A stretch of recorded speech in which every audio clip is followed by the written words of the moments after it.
Hari ini saya ingin bercerita mengenai sebuah kisah seorang tokoh yang bernama Talha bin Ubaidillah, syahid yang hidup. Talha bin Ubaidillah merupakan antara yang terawal dalam memeluk Islam. Semasa pengislamannya, di antara orang yang paling tak suka dan yang paling menentangnya adalah ibunya sendiri, yang di mana ketika itu ibunya sendiri sanggup untuk mengupah para pembesar Quraisy semata-mata untuk memurtadkan Talha ni. Pada peringkat awalnya, Talha bin Ubaidillah ni telah diberikan dengan pelbagai ganjaran dan tawaran. Tetapi ternyata semua taktik itu tidak berhasil untuk menyebabkan Talha ni keluar dari agama Islam. Jadi, ia menyebabkan para pembesar Quraisy tersebut menggunakan kekerasan terhadap Talha. Pada masa inilah, Talha bin Ubaidillah telah diseksa dengan pelbagai jenis seksaan. Di antaranya, Talha bin Ubaidillah pernah dipukul di bahagian kepala, pernah diikat dari tangan hingga ke leher dan dikejar oleh sekumpulan lelaki. Ada pun juga Talha ni pernah dikeji dan dihina oleh ibunya sendiri. Masya Allah, jika kita lihat betapa besarnya seksaan yang telah diterima oleh Talha bin Ubaidillah ni. Tetapi adakah bermakna setiap seksaan itu menyebabkan keimanannya rapuh, goyah?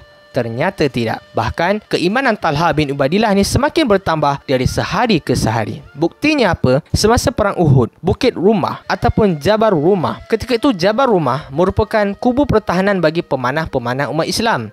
Yang di mana ketika itu Jabar Rumah ni telah berjaya ditawan dan telah berjaya ditawan oleh tentera-tentera musyrikin. Jadinya masa tu tentera Islam tak ramai dah. Yang tinggal hanyalah Rasulullah SAW, Talha bin Ubaidillah dan 11 orang Ansar. Selebih daripada tentera Islam itu, semuanya telah mati syahid. Kerana apa? Kerana ingkar arahan Rasulullah SAW. Jadi masa tu tentera musyrikin ni target dia hanyalah satu saja. Tidak lain tidak bukan, hanyalah untuk membunuh Rasulullah SAW. Jadi apa kata Nabi terhadap tentera-tenteranya? Siapa di antara kamu yang sudi untuk mempertahankan kita dan menjadi temanku di syurga? Lalu dengan begitu pantas sekali, aku ya Rasulullah, jawab Talha bin Ubaidillah. Lalu Nabi pun berkata, kamu tunggu dahulu.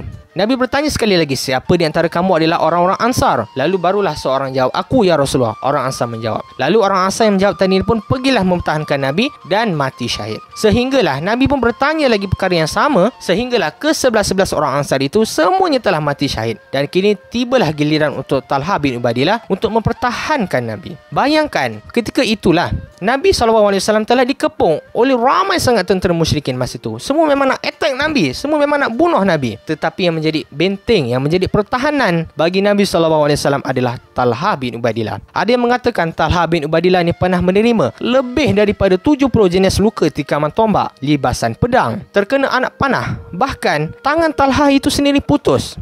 Masya Allah. Sehingga ia menyebabkan Talha bin Ubaidillah pun akhirnya keguguran syahid di medan perang. Lalu selepas itu barulah datang bantuan daripada Abu Ubaidah Al-Jarrah dan Saidina Abu Bakar As-Siddiq. Lalu apa kata Nabi? Jika kamu mahu melihat seorang syahid yang masih hidup di atas muka bumi ini, maka lihatlah Talha bin Ubaidillah. Maka pengajaran daripada kisah ini adalah, kita dapat lihat bahawa tokoh-tokoh Islam terdahulu, betapa mulianya sifat mereka, betapa tingginya sifat jihad mereka dalam mempertahankan Islam, dalam mempertahankan Nabi yang tercinta, Nabi Muhammad SAW. Kita hari ini, kita kata je kita sayang Nabi, kita cinta Nabi. Tetapi saat Nabi kita dihina, apa yang kita buat? Di manakah kita berada?